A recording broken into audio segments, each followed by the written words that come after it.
اعوذ باللہ من الشیطان الرجیم بسم اللہ الرحمن الرحیم۔ ناظرین،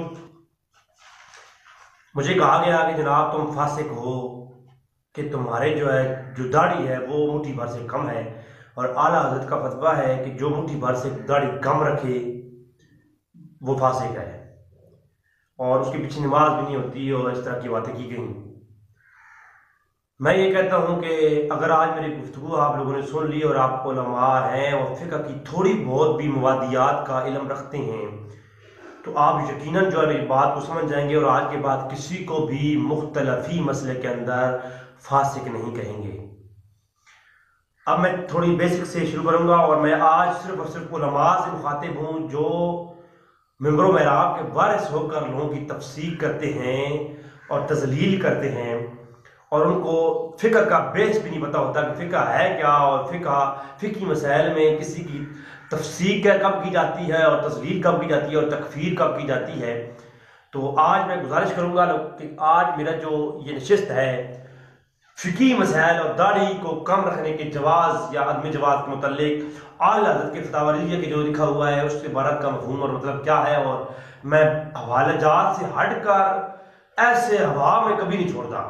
میری زندگی میں جب بھی جتنی بھی ریکارڈنگ ہیں آپ دیکھیں گے کہ میں نے ہوا میں کبھی نہیں چھوڑی۔ میں جب بھی بات کروں گا علماء اور جو مفتی اکرام ہیں اور فقہاء گزرے ہیں نامور ان کے حوالہ جات کے ساتھ، اور آج ہماری گفتگو کا جو دائرہ ہوگا وہ ابن عابدین، امام ابن حجر حتمی، عبدالغنی نابلسی اور دیگر عظیم علماء کے فتاویٰ کی روشنی میں ہوگا۔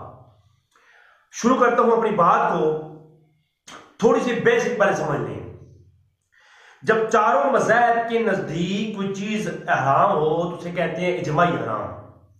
اجماع یہ نہیں ہوتا کہ ایک مسجد کے 10 مولوی یا ایک مدرسے کے 10 مولویوں نے کہہ دیا کہ جناب داڑھی کو کم رکھنا فسق ہے اور اس پر اجماع ہو گیا۔ نہیں، میں مدارس کے اندر رہا اور میں نے دیکھا کئی لوگ ایسے ہیں جو لکھوایا جاتا ہے کہ بچوں لکھی دو تم داڑھی پوری رکھو گے، اور یہ ظلم ہے۔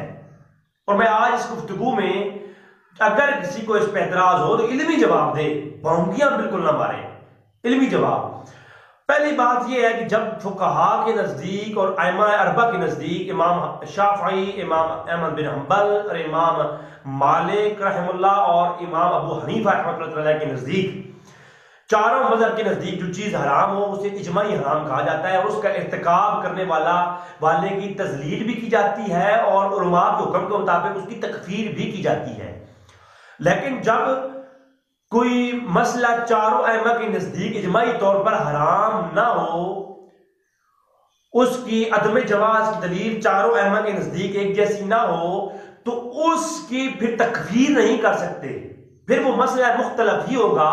اور مسئلہ مختلف ہی میں جو قانون ہے فقہاء کا وہ یہ ہے کہ باب افتاء اور قضاء میں قاضی کے اعتقاد کو دیکھا جاتا ہے۔ باب افتاء اور قضاء میں، باب تکفیر اور تذلیل میں جو قاضی ہے اس کا عقیدہ دیکھا جاتا ہے، اعتقاد قاضی کا دیکھا جاتا ہے۔ اور باب تفسیق اور باب تذلیل میں، باب تفسیق اور باب تذلیل میں جو عقیدہ ہے وہ مرتکب کے اعتقاد کا دیکھا جاتا ہے۔ جو کوئی مقلد جب کسی کام کا ارتکاب کرتا ہے تو پھر اس کے اعتقاد کو پہلے دیکھا جائے گا، پھر اس پہ کوئی فتویٰ لگایا جائے گا کہ وہ فاسق ہے یا نہیں ہے۔ قاضی کے اعتقاد کو نہیں دیکھا جائے گا، یہ اصول میں سے ہے۔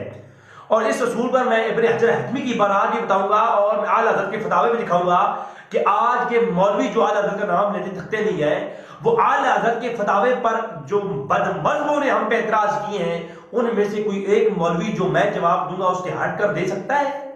اگر جواب میرے والے ہیں تو پھر اسی رول کو ہر جگہ اپلائی کیا جائے۔ وہ میں آگے چل کے فتاوی پر کیے گئے اعتراضات کا جواب بھی دوں گا کہ آج کی نشست انشاءاللہ تعالیٰ بڑی کمال کی نشست ہے، اس میں ہم علمی گفتگو انشاءاللہ تعالیٰ کریں گے۔ اب آگے چلتے ہیں، میں آپ کو بتاتا ہوں کہ مسئلہ مختلف ہی میں مرتکب کے اعتقاد کو دیکھا جاتا ہے، اور مطلق تفسیق کی جاتی ہے یا عمومی اور شخصی۔ تفسیق کی بھی دو قسمیں ہیں، یا عمومی ہوگی یا شخصی ہوگی۔ وہ آگے چل کے بتاؤں گا میں. اب یہاں پر میں ایک بات کہوں کہ اب یہ بات آپ کو معلوم ہو گئی کہ جب مسئلہ مختلفی ہو تو اس کی تکفیر نہیں کی جائے گی بلکہ اس کی تفسیق کی جائے گی، اور وہ بھی مرتکب کے اعتقاد کو دیکھ کر کی جائے گی. مطلقاً تفسیق ہم نہیں کر سکتے. اب آگے چلتے ہیں. اب داڑھی کا چونکہ مسئلہ ہے تو داڑھی کی طرف ہی آتے ہیں. داڑھی کیا ہے؟ داڑھی کیا چاروں ائمہ کے نزدیک حرام ہے؟ اگر داڑھی چاروں مذہب کے نزدیک، شافعی، حنبلی اور مالکی اور احناف کے نزدیک، اگر داڑھی کم رکھنا مٹھی بھر سے اگر یہ حرام ہے تو پھر اس پر اس کی تکفیر اور تفسیق کی جائے گی علماء کے حکم کے مطابق، اور پھر مجھے کہا جائے کہ میں فاسق ہوں. اور اگر چاروں مذاہب کے نزدیک یہ مسئلہ مختلفی ہے، بعض ائمہ نے کہا کہ یہ جائز ہے اور بعض نے کہا کہ مٹھی بھر رکھنا جو ہے وہ اس سے کم رکھنا حرام ہے، اور بعض نے کہا کہ جواز کی دلیل ہے، بعض نے عدم جواز کی دلیل ہے، تو پھر یہ مختلفی مسئلہ ہے. اور مختلفی مسئلے میں نے بتایا کہ مرتکب کے اعتقاد کو دیکھا جائے گا، قاضی کے اعتقاد کو نہیں دیکھا جائے گا. اب میں آپ کو بتاتا ہوں، میں آپ کو شافعیوں کے حوالہ جات دے سکتا ہوں. امام شافعی کے نزدیک اور شافعیوں کے نزدیک داڑھی مٹھی بھر سے کم رکھنا جائز ہے، اور وہ جواز کی دلیل پیش کرتے ہیں. اب جب چونکہ شافعیوں کے نزدیک داڑھی کم رکھنا یہ جائز ہے، اور باقی احناف کے نزدیک، شوافع کے علاوہ جو ہے حنبلیوں کے نزدیک اور مالکیوں کے نزدیک ناجائز ہے، لیکن اب یہ مسئلہ جو ہے اجماعی نہیں رہا، اب اس پہ اجماع نہیں رہا، اب یہ مختلفی ہو گیا.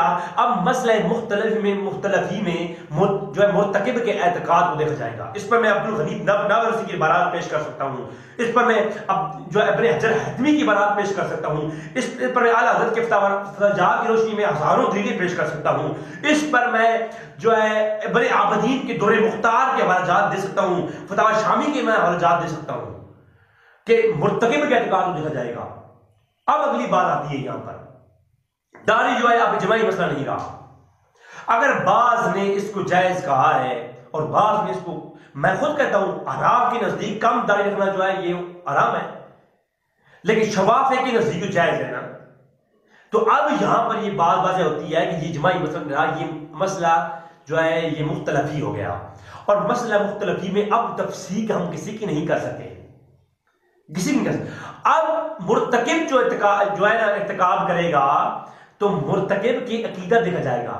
اگر مرتکب اس کو حرام سمجھتا ہے، داڑھی کم کرنا حرام سمجھتا ہے، اور پھر وہ یہ کم کرتا ہے تو پھر اس کی تفسیق کی جائے گی. اگر مرتکب داڑھی کو جو ہے نا کم کرنا حرام سمجھتا ہے، احناف کے نزدیک جو مسئلہ ہے اس کو جو ہے معتبر سمجھتا ہے، اور پھر جو ہے کم رکھتا ہے تو پھر اس کی تفسیق کی جائے گی. اور اگر وہ اس کو جائز سمجھتا ہے، جائز سمجھ کر کے پھر وہ رکھتا ہے تو پھر اس کی تفسیق اور تذلیل نہیں کی جائے گی. اس پر میں ہزاروں عبارات پیش کر سکتا ہوں، جیسا کہ اعلیٰ حضرت پر ایک جو ہے نا اعتراض دیا گیا. اس کا کوئی جواب ہے تو مجھے بتائیں. اعلیٰ حضرت امام احمد رضا خان فاضل بریلوی پر، اب چونکہ یہ میں اپنے بزرگوں سے مخاطب ہوں، اپنے علماء سے مخاطب ہوں، میں کسی پر اٹیک نہیں کرتا، میں کسی کو برا بھلا نہیں کہتا، لیکن مجھے دکھ ہوتا ہے کہ یار میں نے اعلیٰ حضرت کے مشن کے لیے میں نے یہاں سے کراچی تک کے سفر کیے، میں نے لاہور تک کے سفر کیے، میں نے جا بجا سفر کیے اعلیٰ حضرت کے مشن کو آگے چلانے کے لیے. میں یہ کبھی بیان نہیں کیا، نہ کرتا ہوں کہ میں نے کتنے مناظرے غیر مذہبوں کے مدارس کے اندر جا کے بیٹھ کر کیے ہیں، مجھ پہ کتنے نبیلا میں نے سختیاں جھیلی ہیں ان جو ہے اعلیٰ حضرت کے مشن کو آگے لے چلنے کے لیے. میں یہ بات نہیں کرتا کہ کتنے لوگوں نے میرے ہاتھ پر اعلیٰ حضرت کے عقائد کو تسلیم کیا ہے، یہ یہاں پہ بتانے کی بات نہیں ہے، یہ میرا اپنا ذاتی فیل ہے. یہ تو جو ہے نا میں یہ بھی بتاؤں، میرے پاس اسٹام لکھی ہوئی موجود ہے، اسٹام میں دکھا سکتا ہوں کہ کتنے مرزائی حضرات نے میرے ہاتھ پہ جو ہے وہ اسلام قبول کیا ہے، میں آپ کو اسٹام دکھا سکتا ہوں لکھی ہوئی. لیکن یہ بات الگ ہے، مجھے غدار کہا جاتا ہے، مجھے فاسق کہا جاتا ہے، وہ دکھ ہوتا ہے. اسی لیے میں کہتا ہوں اعلیٰ حضرت پر یہ اعتراض کیا جاتا ہے بد مذہبوں کی طرف سے، اور کئی مناظروں میں مجھے لائیو یہ کہا گیا، اور کئی استاد ہیں جو میرے اس بات کے گواہ ہیں کہ میں نے جہاں پر میں پڑھتا رہا کالج میں، وہاں پر کتنے مناظرے ہم نے کیے، لائیو مناظرے جا کے اگلوں کی مسجدوں میں بیٹھ کے کیے ہیں. تو وہاں پر یہ اعتراض کیا گیا اعلیٰ حضرت کے فتاوی رضویہ پر، اور اس اعتراض کا جواب الحمدللہ ہم نے دیا ہے کہ اعلیٰ حضرت کے فتاوی میں یہ بات موجود ہے قوالی سننا فسق ہے اور قوالی سننے والا فاسق ہے، قوالی سننے والا فاسق ہے. اور اسی فتاوی رضویہ میں جب یہ فتویٰ دیا تو اسی فتاوی رضویہ میں وہ بار بار کہتے ہیں حضرت امام عارف باللہ عبد الغنی نابلسی رحمۃ اللہ تعالی علیہ اپنے فتاوی رضویہ میں اعلیٰ حضرت کہتے ہیں قوالی سننے والا فاسق ہے، اور اسی فتاوی رضویہ میں کہتے ہیں کہ عبد الغنی نابلسی بہت بڑے بزرگ تھے اور عارف باللہ کا لقب دیا. حالانکہ عبد الغنی نابلسی نے موسیقی کے جواز پر پوری کتاب لکھی اور وہ قوالی سنتے بھی تھے اور قوالی سننے کے جواز کے قائل بھی تھے. اب اعلیٰ حضرت نے جو فتویٰ دیا کہ قوالی سننے والا فاسق ہے، اس فتوے کے مطابق عبد الغنی نابلسی جو ہے وہ فاسق ٹھہرتی ہیں، کیونکہ فتاوی رضویہ میں ہی اعلیٰ حضرت اسی جو ان کے فتوے کے مطابق جو فاسق ٹھہرتے ہیں انہی کو لقب دے رہے ہیں کہ وہ عارف باللہ ہیں، وہ رحمت اللہ تعالی علیہ ہیں. تو جو بد مذہب ہیں، جو غیر مقلدین ہیں، وہ ہم پہ اعتراض یہ کرتے ہیں کہ جناب اعلیٰ حضرت کے فتوے کے مطابق عبد الغنی نابلسی ٹھہرے فاسق، اور فاسق کو اعلیٰ حضرت کہتے ہیں عارف باللہ، اور جو عارف باللہ کو فاسق کہے، فاسق کو عارف باللہ کہے، رحمت اللہ کہے، وہ کون ہے؟ وہ بھی فاسق. تو کہا کہ اعلیٰ حضرت اپنے ہی قانون میں فاسق ٹھہرتے ہیں، نعوذ باللہ من ذالک. اب یہ جو قاعدہ ہے اعلیٰ حضرت نے جب پیش کیا قوالی سننے والا فاسق ہے اور عبد الغنی نابلسی کو عارف باللہ بھی کہتے ہیں، تو اس میں غیر مقلدین ہم پہ اعتراض کرتے ہیں. میں نے بڑے بڑے مولویوں کو دیکھا، میں نے بڑے بڑے مفتیوں کو دیکھا کہ وہ ایسی باتوں پر خاموش ہو جاتے ہیں، ان کو پتہ ہی نہیں ہوتا کہ کرنا کیا ہے، آخر کہنا کیا ہے، جواب کیا ہے اس کا. تو ہم نے جواب دیا بدمزموں کو، ہم نے بتایا کہ جناب یہ جو فسق ہے اور فاسق ہے یہ فقط یہ مسئلہ مختلفی ہے، اور اعلیٰ حضرت نے مسئلہ مختلفی کے قانون کے تحت یہ فتویٰ دیا کہ جو قوالی کے جواز کا قائل ہے اسے وہ تو عارف باللہ ہے، وہ سے رحمت اللہ کہیں. جو جواز کا قائل ہو کر قوالی سنتا ہے اس کے لیے حرام نہیں ہے، جو قوالی کو حرام سمجھ کر کے پھر قوالی سنتا ہے تو وہ فاسق ہے، اس کے لیے فسق ہے. اگر اس کے علاوہ کوئی جواب ہے تو دے، اس کے علاوہ آپ کے پاس جواب ہی کوئی نہیں ہوگا.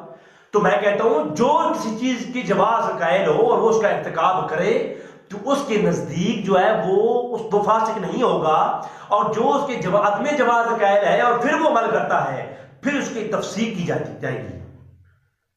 ٹھیک ہے. اور جب قوالی سننے والے کے بارے میں کہا گیا تو ایک ہوتی ہے شخصی تفسیق شخصی، ایک ہوتی ہے تفسیق عمومی. میں وہ فتویٰ یہ ہے کہ وہ سب جو قوالی سننے والے ہیں جو اس کو حرام سمجھتے ہیں اور سنتے ہیں وہ سارے فاسق ہیں. اور اگر عبد الغنی نابلسی کا نام لے کر کہتے ہیں کہ عبد الغنی نابلسی جو ہے وہ قوالی سنتا ہے اور فاسق ہے اور پھر اس کو عارف باللہ کہتے تو پھر اعلیٰ حضرت پر فتویٰ یہ لوٹ آتا، لیکن اب نہیں لوٹے گا. کیوں؟ یہ عمومی، یہ شخصی تفسیق نہیں کی گئی ہے، عمومی کی گئی ہے. اب بات سمجھائیے نا. تو داڑھی کے جو اس جواز کی قائل ہے کہ کم داڑھی رکھنا، میں نے پہلے اس پہ کلام کیا کہ جتنی بھی احادیث شریف موجود ہے میں نے 48 حدیث شریف نکالی ہے اس داڑھی کے مسئلے پر، ان میں کوئی ایک حدیث بھی ایسی نہیں جس کو ہم لے کر یہ کہہ سکیں کہ داڑھی کا مٹھی بھر داڑھی رکھنا یہ واجب ہے. بہرحال اس مسئلے میں اس طرف نہیں آتا، یہ بات میں اس میں آؤں گا انشاءاللہ تعالی. وہ غیر جو ہے نا سنت مؤکدہ بنتی ہے، زیادہ سے زیادہ آپ کچھ کر لے لو تو داڑھی کا جو وجود ہے، داڑھی کا وجود ہونا واجب ہے. یہ ہم بھی قائل ہیں، اس کے شوافی بھی قائل ہے، اناف بھی قائل ہے کہ داڑھی کا وجود ہونا واجب ہے جو دور سے نظر آئے. اس سے آگے داڑھی رکھنا اس پر اختلاف ہے، یہ مختلفی مسئلہ ہے. لہٰذا اگر کوئی کم رکھتا ہے تو اس کی تفسیق نہیں کی جائے گی، اس کو فاسق نہیں کہا جائے گا اور اس کی تکفیر نہیں کی جائے گی. ہاں اگر کوئی اس کے حرام کا قائل ہے، عدم جواز کا قائل ہے اور حرام سمجھ کر کے حرام سمجھتا ہے اور پھر وہ کم رکھتا ہے تو پھر اس کی تفسیر کی جائے گی. اگر ایسے ہر کسی کو آپ فاسق کہیں گے تو ہر مختلفی مسئلہ تو ہر کسی میں ہے. ہزاروں ایسے مختلف مسئلے ہیں جو آج کے علماء میں ہیں، تو اگر ایسا کرے تو ہر کوئی ایک دوسرے کے مطابق فاسق ہو جائے گا، تو کائنات میں سارے فاسق ہو جائیں گے، باقی بچے کا کوئی نہیں۔ لہذا اس پر جو ہے وہ ہمیں دیکھنا چاہیے۔ اب پھر وہ مجھے کہا گیا جناب حدیث شریف میں داڑھی کے متعلق متواتر حدیث موجود ہے، خبریں متواتر ہے۔ بھائی آپ پڑھتے کہاں رہے ہیں؟ آپ کو دین کے مبادیات کا نہیں پتا اور آپ مجھ پہ اعتراض کرتے ہیں۔ خبریں متواتر مانوی یہ قطعیت کا فائدہ دیتی ہے، میں اس کو تسلیم کرتا ہوں کہ خبریں متواتر مانوی قطعیت کا فائدہ دیتی ہے، لیکن یہ قطعی ثبوت ہے، میں مانتا ہوں۔ لیکن اگلی بات مجھے بتائیں، کیا ہمیشہ جو خبریں متواتر ہوتی ہے متواتر مانوی، وہ اس کی دلالت جو ہے ہمیشہ قطعی ہوتی ہے؟ قرآن کی ساری آیات قطعی ثبوت ہیں جو ہے متواتر مانوی ہے، لیکن کیا قرآن کی ہر آیات کا جو دلالت ہے وہ قطعی ہے یا ظنی ہے؟ ہر ایک کی جو ہے وہ دلالت قطعی نہیں ہوتی، بعض کی ظنی بھی ہوتی ہے۔ بات سمجھ آ رہی ہے نا؟ اب جو ہے حدیث متواتر جن خبر مانوی ہوئے ہیں، متواتر مانوی حدیثیں ہیں، ان کی دلالت قطعی بھی ہوتی ہے، دلالت ظنی بھی ہوتی ہے، اور داڑھی والے جتنی روایات بھی ہیں ان کے اندر علماء کا، میں اس پر بھی بات پیش کر سکتا ہوں کہ علماء کا موقف ہے کہ یہ جو ہے دلالت ظنی ہے، ان کی قطعی نہیں ہے۔ نماز کے احکام ہوں، ٹھیک ہے، یا اس کے علاوہ جتنے بھی احکام ہیں ان کی دلالت قطعی ہے، لیکن اب کئی ایسی چیزیں ہیں جن کی جو ہے دلالت قطعی نہیں ہوتی۔ اعلیٰ حضرت تبرسی میں لکھا کہ امام ابو حنیفہ کے نزدیک دیہات کا جو جمعہ ہے، دیہاتوں میں جو جمعہ ہوتا ہے یہ ناجائز ہے، وہ کسی گاؤں میں جا کے ادا کرے، دیہات کے جمعے کو ناجائز کہا، جبکہ اور ساتھ میں یہ بھی لکھ دیا کہ منع نہ کرو، اگر کوئی دیہات میں جمعہ کرتا ہے پڑھتا ہے تو اس کو منع نہ کرو۔ کیوں؟ حالانکہ امام کا قول کچھ اور ہے، لیکن اس لیے کہ جو اس کو جواز کا قائل ہو کر ادا کرے گا اس کو جمعہ ہو جائے گا، اور جو عدم جواز کا قائل ہے اور وہ پھر ادا کرتا ہے تو اس کی تفصیل کی جائے گی، ٹھیک ہے۔ اور کوئی جواز یا عدم جواز کا قائل ہو مسئلہ مختلفی میں، تو اس کی تفصیل نہ کی جائے تو بہتر ہے، اور کی جائے تو یہ فرض کفایہ ہے۔ یہ کیا ہے؟ منع کرنا فرض کفایہ ہے، فاسق کا مختلفی مسئلے میں فسق کرنا، اس پر منع کرنا یہ فرض کفایہ ہے، یہ بھی سن لیں آپ۔ اور اگلی بات اس پر میں عبارات کے ڈھیر لگا سکتا ہوں، انشاءاللہ کسی نے بات کی تو انشاءاللہ ہم دکھائیں گے، ہم پیچھے نہیں ہٹیں گے اس معاملے میں۔ مجھے ہر جگہ پہ فاسق کہا گیا کہ فاسق ایسی داڑھی کم ہے، جو لوگ اس بات کا کہتے ہیں، میں نے دیکھا گروپ میں کئی لوگ کہہ رہے تھے، تو میں ان کو یہ کہہ رہا ہوں جمعہ کے خطبہ کے اندر بلند آواز دعا کرنا امام ابو حنیفہ کے نزدیک ناجائز ہے، مگر اعلیٰ حضرت کہتے ہیں اگر کوئی کرے گا تو ہم انکار نہیں کریں گے۔ یہ کیوں بھائی؟ امام ابو حنیفہ کے نزدیک ناجائز ہے، اعلیٰ حضرت کہتے ہیں انکار نہیں کریں گے، کیوں؟ اس لیے کہ اعلیٰ حضرت اس قانون کے فالوور ہیں اور یہ بات جانتے ہیں کہ جب مقلدین کے مختلف ہی مسئلوں میں تفصیل نہیں کی جائے گی، انکار نہیں کیا جائے گا، انکار نہیں کیا جائے گا۔ اگر مقلدین کے مختلف ہی مسئلوں میں اگر وہ کوئی حرام سمجھ کر کے ارتکاب کرتا ہے مرتکب، تو پھر اس کی تفصیل فرض کفایہ ہے، انکار فرض کفایہ ہے، اور تفصیل علماء کے قول مطابق ہوگی، کیونکہ لا تفصیل بالاجتہادیات، اس قانون کے تحت جو ہے اس کی تفصیل جو ہوگی وہ جو ہے علماء کے قول کے مطابق کی جائے گی، اور اس کا انکار کرنا فرض کفایہ ہے۔ اور پھر ایک جہلانہ سوال کیا گیا، وہ یہ کہ اب توجہ کرو، کہتے ہیں جی جو مجتہدین ہیں ان کے مختلف مسائل میں تفصیل نہیں کی جاتی، بلکہ مقلدین کے مختلف مسائل میں تقریر کی جو ہے تفصیل کی جاتی ہے۔ تو میں یہ کہتا ہوں کہ جو مقلدین ہوتے ہیں اکثر مختلفی مسائل تو ان کے ہوتے ہیں، مجتہدین کے تو مختلفی مسائل تھوڑے ہوتے ہیں۔ اور اگر یہی قانون رکھا جائے تو امام ابو حنیفہ کے نزدیک کئی چیزیں ہیں، اور امام شافعی کے نزدیک کئی چیزیں ہیں جن میں اختلاف ہے۔ اب اگر مجتہدین کے مختلف ہی مسائل میں تفصیل کی جاتی ہے تو مجھے بتائیں اب ان دونوں ائمہ میں سے آپ کس کو فاسق کہیں گے؟ اور دوسری بات یہ ہے کہ اہداف کے درمیان اب ابو حنیفہ کے ماننے والے کتنے مقلد ہیں؟ اب ابو حنیفہ ہی کے مقلدین میں کئی ایسے ائمہ ہیں جو تصویر بنانے کو جائز کہتے ہیں اور کوئی ناجائز کہتے ہیں. اب آپ دونوں میں سے فاسق کس کو کہیں گے؟ ان دونوں میں فاسق کون ہے؟ میں نے اعلیٰ حضرت کے جد نشین میں سے کئی ایسے لوگ دیکھے جو حج پہ جاتے ہیں تصویر نہیں بناتے، اس کے وہ حرمت کی قائل ہیں. اور ادھر کئی ہمارے مولوی ہیں جو اسپیشل تصویریں بنوا کے اپنے فیس بک پہ چڑھاتے ہیں اور نبی اللہ کو گھروں میں لگاتے ہیں اور ہمارے پیر لگا کے نبی اللہ دیتے ہیں ہر جگہ پہ. تو کیا پھر ان کے متعلق کیا حکم ہے؟ اب ان میں سے جو تصویر بناتے ہیں وہ فاسق ہیں، جو اعلیٰ حضرت گدی نشینوں میں سے لوگ ہیں وہ فاسق ہیں. ان میں سے کون فاسق ہے؟ اب آپ لوگ تو اس میں پریشان ہو جاؤ گے. میں کہوں گا بھائی دونوں فاسق نہیں ہے. کیوں؟ مقلدین کے مختلفی مسئلے میں تفصیل نہیں کی جائے گی. بات سمجھا رہی ہے؟ مقلدین کے مختلفی مسئلوں میں تفصیل نہیں کی جائے گی، بلکہ ان کے مرتکب کے اعتقاد کو دیکھا جائے گا، اور وہ ارتکاب اگر جائز سمجھ کر کر رہے ہیں تو پھر ان پہ کوئی حکم نہیں ہے، اور اگر وہ جو ہے برا سمجھتے ہیں اور ناجائز سمجھتے ہیں اور حرام سمجھ کے پھر ارتکاب کرتے ہیں تو پھر ان کی تفصیل کی جائے گی.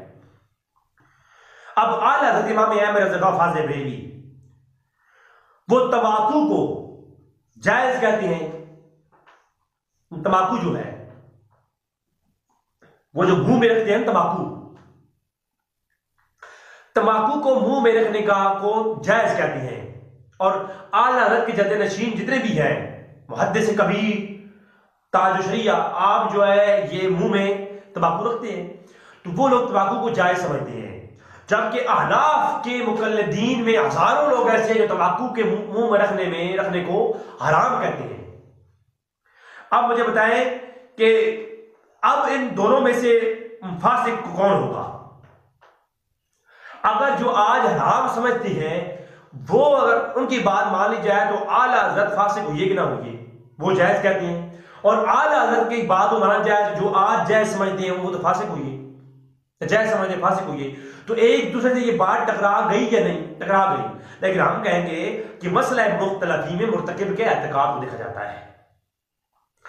ٹھیک ہے، جیسے کہ میں نے پہلے عبدالغنی نابلسی کے بارے میں بتایا. عبدالغنی نابلسی وہ ہے جنہوں نے موسیقی کے جواز پر کتابیں لکھی، اور اعلیٰ حضرت کہتے ہیں جو بھی قوالی سنتا ہے وہ فاسق ہے. تو میں نے جواب دے دیا کہ غیر مقلدین جو ہم پہ اعتراض کرتے ہیں تو ہم بتا دیں گے کہ بھائی جناب اس کا جواب یہ ہے کہ وہ شخصی تفسیق نہیں کی گئی، عمومی تفسیق کی گئی، اور وہ بھی ان کی جو حرام سمجھ کر کے قوالی سنتے ہیں ان کے لیے. یہ بھی سن لو، یہ بھی اصول میں سے ہے کہ کوئی مفتی مذہب غیر پر فتویٰ نہیں دے سکتا. آج تو مفتی حنفیوں کا مفتی ہو تو وہ شافیوں کے مفتی شافیوں کے مقلدین کے لیے فتویٰ نہیں لکھ سکتا. حنفیوں کا مفتی، یہ بھی سن لے، اصول میں سے ہے کہ حنفیوں کا مفتی شافیوں کے مقلدین کے لیے فتویٰ نہیں دے سکتا، یہ اس کے لیے حرام ہے. اور مذہب غیر کے لیے فتویٰ دینا حرام ہے، یہ بات سن لیں آپ. اور تفسیق کے لیے مرتکب کے اعتقاد کو دیکھا جائے گا. تفسیق جب کی جائے گی جو مرتکب اس کا اعتقاد دیکھا جائے گا. اور آج میں نے جو بات کی اس کا جو پس منظر تھا وہ یہی تھا کہ کسی کو داڑھی کم رکھنے پر، کسی کو قوالی سننے پر یا اس طرح کے کسی کو فاسق نہ کہا کریں. میں بالکل بھائی چارے کی طرح دست دے رہا ہوں. میں جتنی بھی تحقیق کرتا ہوں میں اعلیٰ حضرت کے نام کو جو ہے وہ سامنے لانے کے لیے اور اعلیٰ حضرت کے مشن کو سامنے لے کے آتا ہوں، اور میں اس کی تحقیق دن رات محنت کر کے کرتا ہوں. تو مجھے فاسق کہتے ہیں لوگ، میں کہتا ہوں بھائی مجھے فاسق کہہ کر تم جو ہے فاسق ہو جاؤ. اگر مختلفی مسئلہ ہے اور مرتکب کے اعتقاد کا پتہ نہیں ہے تو پھر اس کی تفسیر نہیں کر سکتے آپ. اگر آپ کریں گے تو آپ حرام کا ارتکاب کریں گے، آپ خود فاسق ہو جائیں گے. تو اس لیے دعا ہے کہ رب تعالیٰ میں حق جاننے کی توفیق عطا فرمائے. وما علینا الا البلاغ المبین.